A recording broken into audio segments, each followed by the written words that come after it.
Hi, and a warm welcome to our next expert talk, which I do nearly weekly within the community Empowering Female Leaders. My name is Ulrike Seminati, and I shaped this group in January to give women a voice, women from all over the world who have something important to share with others and who come in with very different perspectives, with exciting insights. And we always aim to have a few very concrete takeaways that you can apply to your own life later on. Today, I am pleased to welcome Alexandra Cherali, who is an emotional healing and trauma release practitioner, and she will share with us compelling insights on emotional healing and demystify it. So find out now in the next 30 minutes how you can learn to transform your painful memories, how you can boost your relationship with the outside world, but also within yourself, and how you can design an easy-to-apply action plan to achieve your goals. A very warm welcome to Alexandra. Alexandra, do you want to say a few words about yourself? Sure. First of all, thank you so much for having me here. And I'm so excited to be invited and be part of this community you're shaping, because I believe what are you doing? This is really important. And I would love to be part of this helpful, useful, and inspiring movement. Yes. Yeah, I'm Alexandra, and well, I guess I'm supposed to say I'm emotional healing practitioner. So I'm a coach who works with athletes, focus on athletes, to help them to push their limits, to increase pain tolerance and achieve the goals what they want or what they dream of. People come to me usually with the pain, and with the pain where's no explanation, and there is also no solution. Yes, and I love helping, and I love looking into this pain and to see what can be done about that. So, and I really love that, and seeing this, energy of my clients, the way how they transform, and see how their eyes start spark, how they start walking upright when the pain is not there. This is very rewarding, and it is very beautiful journey to be part of it. And I love very much to do that. And I hope that my clients, that people can feel this love. Yes. So does this help as Yeah, introduction? this helps. Actually, Alexandra, does that mean that you use the emotions that people have inside of themselves, the traumas they have maybe lived as well emotionally, and you connect them to the pain they feel in their body? Yes. So this work like this,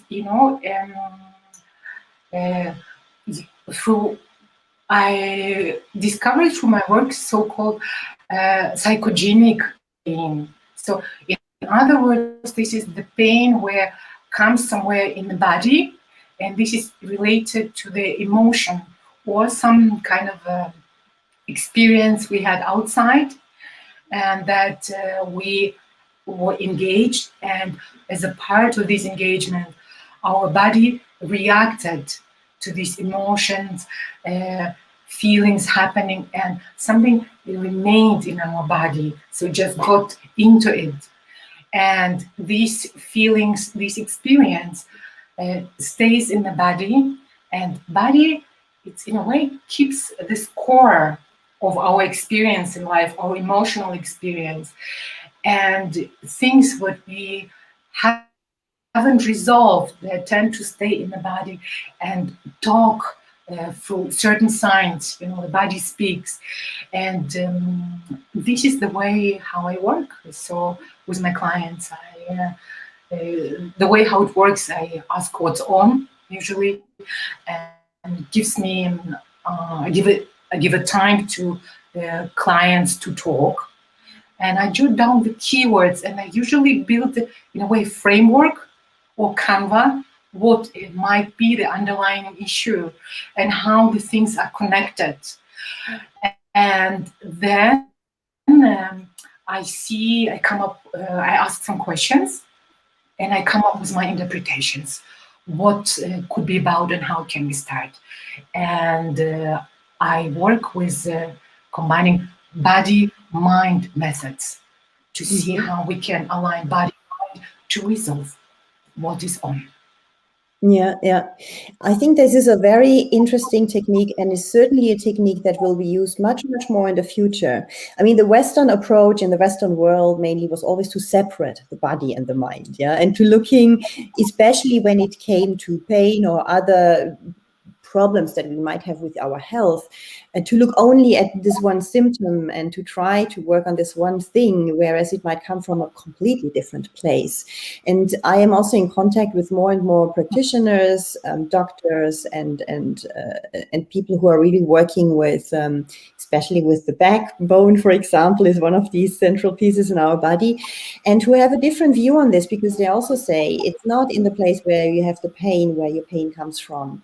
And I see in my own practice, if I'm not working with pain as such, I'm working a lot, for example, with limiting beliefs and fears and these things. And it's very interesting that when people start feeling a fear, for example, or feeling a specific pressure, that they literally feel a true pain or a muscle that is hardening so much that they have true pain. And it is this famous weight on our shoulders sometimes also. And body and mind are intrinsically connected, and I think we often too often underestimate this and ignore especially the signals that we get from our body. And then suddenly it's too late, and we ran into a stress situation which we could have avoided if we had listened before to our body, and not only to what our brain tells us that what we should actually.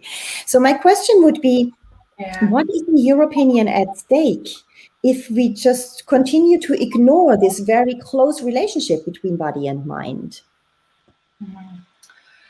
I was about to tell how to draw attention. Very nice to hear from you that that we are thinking the way how can we outline what happens. What can happen is that when we detach the body and mind, so we start feeling lost and disconnected from our essence as a whole being, as a human being, as someone who has an entity, as someone who combines feelings, emotions in the body. And when when our systems are not aligned, so then we start feeling what will be happening. Mostly this comes in a way that we start feeling pain, or we start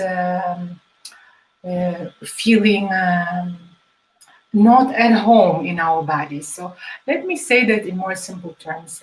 So like headache, pain, difficulties to digest, difficulties to sleep, certain type of food intolerances, or difficulties to cope with a certain level of sound, noises, or workload, or challenges to interact with people who are different than us. So this is what could happen. In a nutshell, a lot of difficulties. So when the systems are not in balance, so we start feeling shaky, start losing our balance. So this is what could happen.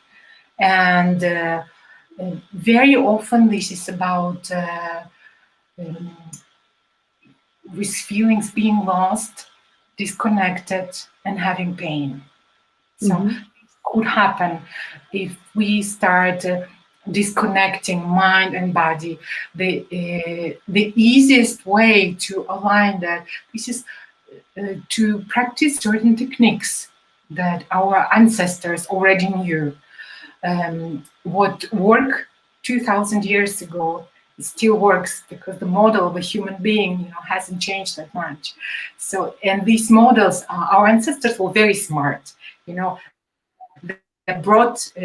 came up with set of tools and techniques that align that.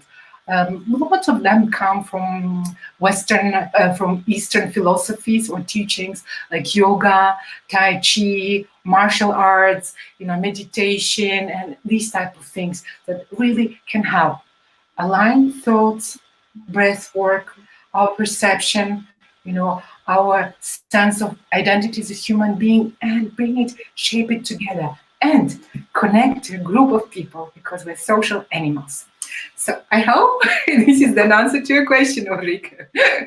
Yes, indeed it does. And I think everybody can relate very well to everything you said, which can be negative consequences of a disconnection when we have that between our body and mind.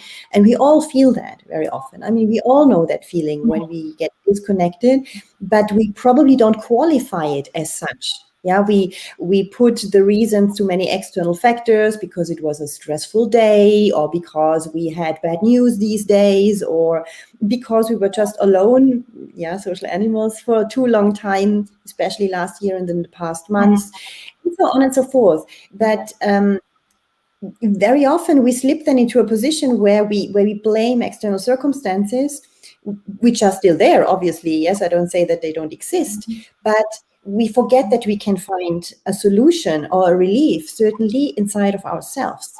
So what I would like to know from you is, what are relatively quick, or not quick is not the right word, but simple to access techniques or first steps that people can do to better connect their body with their mind, to step a little bit into this self-management area, which they can certainly improve for themselves? I feel challenged to come up with my with my knowledge, and I gladly take this challenge. And I hope to give that answer that helps. I believe there are like 3 steps we could follow. First step is, to have enough sleep. I think enough sleep. This is important to feel that we are rejuvenated, that we have enough strength.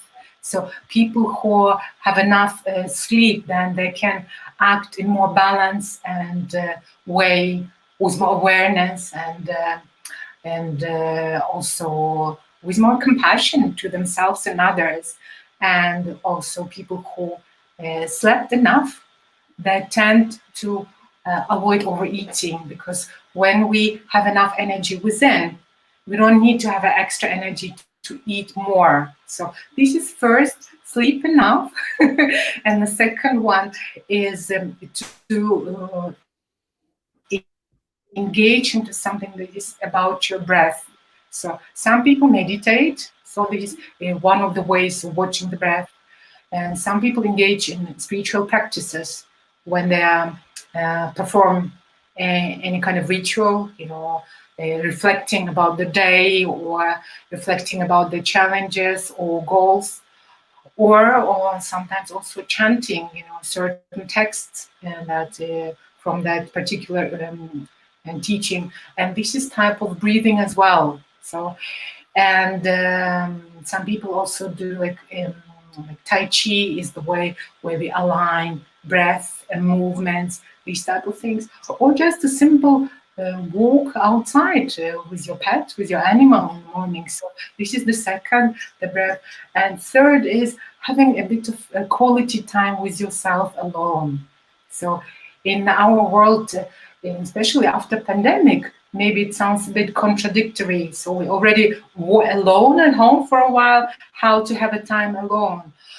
Again, what I'm talking is a time of silence, time of reflection, where we could really have a couple of minutes. So I advise my clients to spend 3 up to 5 minutes just being in the silence with themselves, keeping the eyes opened or closed, just having this moment of reflection, of the silence, and giving space, like expanding your own world. So in a nutshell, I would say this is about sleep, this is about breath work and inner reflection and reflection with yourself. So this is what I would highly recommend. And this is what I do with my clients. This sounds like a simple plan, But I know that all simple plans are very complicated to implement because most often we are quickly caught up by our old behaviors, by our stressful days, and we forget about it and we postpone and we say next time, next week, next month, when I have less to do, when I have less stress, and this time actually never comes. And so we continue to neglect ourselves. How do you get your clients to actually really commit to this? Are they just committed because they are in such a situation where they see this is the one thing I want to do? Or do you also have clients, which are maybe also in the audience of those who listen now or who watch this as a recording, who so far had nearly no touch points with these kind of techniques in their lives? Yes, Ulrike, I believe that first, there are two things. First, if anything we would love to change, so it comes within. So if you make a decision, say, I want to make this happen. And this inner commitment, this is what it's required.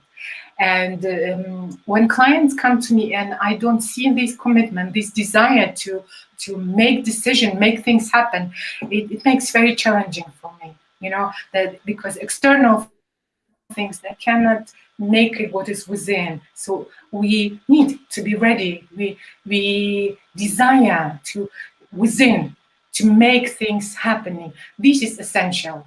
And when it's there, and I believe my role is just, when we have like set up the wood, and if you make the fire, we just need to do like this, like, and then after a while, things start coming. And this is my role. And I do that with the help of an action plan. So together with clients, we design a very simple action plan. It usually involves like 2-3 points for the next 2 weeks and we also define how they will follow every day, every other day, or twice in the morning. And we also define the time intervals so that they know this time they are follow this one. And also we have 3 days, so usually after first 3 days when we're trying to implement a new habit, new ritual, it's important to have someone who boosts us, someone in the back and say, hey, are you still on your path? And we have a conversation usually, and the clients call me and I just would love to know what's on, how's it doing. Often it is enough to know that someone is believing in you and waiting for you, that you will make it. And then if you call and say, hey, your belief, trust is in good hands. I'm moving on and I'm with you. And this is nice to be together, like with social animals. And if we're a little group of support, it makes help and paves the way to the road to in the place we would love to be. So this is like a small, simple, no magic trick. Yes, indeed. Yeah, indeed. It's a bit also about what I share with my clients often when it comes to achieving their goals in general is to pronounce these goals to other people, and also to other people where they then really feel like an obligation they should really do it. Yeah, it's not like it's not so bad. I just told it to my husband, but nobody else knows. It doesn't really count then. But if you indeed commit to something and commit to others and you say, hey, I really commit to this, then you have a higher motivation to go for it. And especially the simple things in our lives are the ones which we don't do enough, whereas we have so much on hand that we can use to empower ourselves in many different ways. And most of the time we push it away because it's always there. It reminds me about something. When you live in a certain region, wherever you live, you most likely have not visited the most famous spots around you, because you can do it anyway, anytime, and you travel wherever to the other side of the world to visit something else there. Because you can do it anytime in your local place. And it's exactly the same thing with simple solutions. You think I can do it anytime, anyway. So I don't have to start today. And at the end, you just don't implement these things and wonder why everything is so complicated. So sometimes we just, I think, need to step back and come back to the roots a little bit. Like you say, we're human beings. We have a body. We're breathing in, we're breathing out all day long. Most of the time, we don't even recognize this. We're not even grateful for this. Now, with the corona pandemic, maybe it's a bit different, because breathing was something that is not something that was obvious for everybody over these past months. But nonetheless, really coming back to ourselves is a wonderful empowerment tool. And is there something that you might want to share in terms of empowering yourself? That is an effect of your techniques, where you have some experience that you can share with people, actually materialized in a certain way in their lives, or what they suddenly felt capable of, maybe because they were coming back to this connection between body and mind. Ulrike, this is very profound question, and it gives a chance to look within, like a bit deeper, how the things work. And when I say a bit deeper, beyond the surface, then I mean also the work with subconscious mind. Usually this is the type of work we are not get used to working with.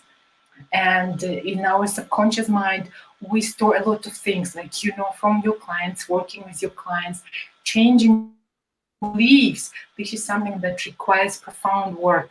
Yes. And we can access subconscious mind through certain techniques.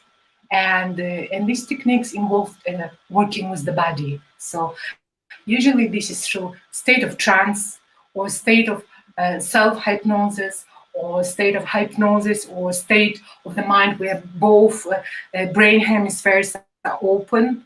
And usually, like, throughout the day, we have either this or that hemisphere who is operating, and these type of things. So I can only encourage and emphasize to saying, if it comes to the terms of changing our habits, cultivating new rituals, helpful and useful, this is important to learn and work with the tools that address directly subconscious mind, and to help us to leverage from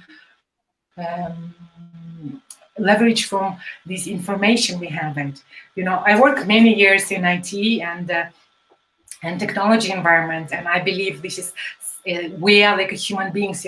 We are complex system, and every system, before you want to make it perform well to its best capacity, it's important to do troubleshooting, to understand what happened before, what is the history of the system, what is on the backbone infrastructure, so to speak. And often these are events we have in our lives, usually first 6 years of our lives. We have a number of certain events that happen in our lives, and we as a children with a little life experience and different understanding of the world, as a children. So we somehow tend to take these events into something and shape perception of the world and perception of our role in this world based on that. And to understand where these triggers are and how they're connected to each other, and what kind of algorithm or the self-executing program they built, it requires some troubleshooting. And usually troubleshooting is not a pleasant time. And this requires also some brain capacity and some focus to see and understand where the roots,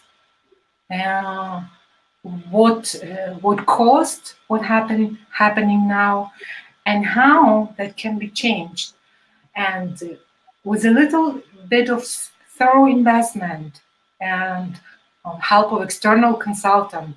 So we can have a look and assess what happened and transform, tweak and twist or change our experience we store in our subconscious mind to create different beliefs, or different programs, or just a space for something new, and then to move on forward in our lives. I hope this answers your question, Ulrike. Yeah, it does, and I'm sure that that many people in the audience are surprised that you were working in IT, because that's a completely different world.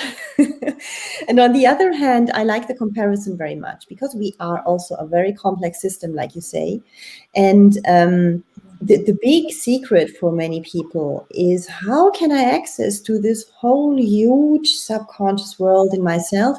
And we start thinking about it with our conscious brain, which is obviously not the right place to search for the subconscious elements, because I agree, they are in the body. We're using quite a few techniques like this as well. And if we really want to connect with a specific emotion, with a specific belief, we find these things in our body. And when we start feeling them there, then we start to understand them. Then we can listen to what's going on there. Then we can dig out actually what is hiding behind and what this program is telling our conscious brain kind of to do every day. Yeah, what behaviors are triggered all the time, what emotions are triggered all the time, where we don't know where it's coming from. And it's fantastic to open this world, because it gives us so much power on ourselves, so much power to feel better about ourselves, and to release this famous potential, that we all have, and where probably most of us have the feeling, I am not at 100%. I have certainly much more inside of me, but I don't know how to get access. So we are coming to an end with the time, and I will just very shortly wrap up what you said earlier in the talk. 3 very simple tips which you gave, what people can do to, first of all, have a first connection that they can set up in a better way with their body. The first one is to having just enough sleep. Very simple trick, but use it. Yeah, really do it. Take care about your sleep. Your sleep is important. You will be much more creative also on the next day. So even if you have a lot of work, maybe it's better to sleep a bit more and to be more productive in the time when you're woken up. The second one are the breathing techniques, and there are many different ways how you can learn breathing techniques, be it yoga, be it Tai Chi, be it other techniques which you mentioned before. Yeah, and then we have also the quality time, which you can take when you are alone. And this is something that you might want to build on. We had a little chat before we started this talk. So Alexandra, if you had just one single thing to share with our audience, one single thing they can do as soon as they get out of this interview, when they have stopped watching us, what is it what they can do? I think we lost you, Alexandra. You're frozen. So if Alexandra is not coming back right now, what I can share with you, fortunately, because that was the one thing that I asked her actually before we started with this interview, she told me the one thing that you can do right now when you finish watching this talk is that you go out on a little walk with yourself. And you really use this walk with yourself so that you can focus on yourself and just feel how you are. If I repeat it well, so it's Alexandra's idea, not mine. But I see a lot of value in this, and taking this time for yourself and to understand how you feel your body, feel your breathing, enjoy that you're alive, enjoy that you can go out and make this walk, and just let the ideas flow. When you're out there, go into the nature, preferably, maybe in a forest, somewhere where it's green and everything is flourishing now, and just let it sink in, and maybe some creative ideas for yourself will suddenly pop up. Maybe you will see some light in some areas where you feel like in a tunnel of your life. So I'm very unhappy that we lost Alexandra right now. I'm sorry for that. It was a connection problem, most likely, why she was falling out of this call. So I thank her. in her absence, and I'm very happy that we had a few of you on board listening to this talk, and I hope to see you soon in a new one. And if you want to check for new talks that are coming up for other programs that we're doing within empowering female leaders, then you can check this on our website. I put it in here down again, empoweringfemaleleaders.com. So I hope to see you soon again and wish you a great time until then. Thank you very much.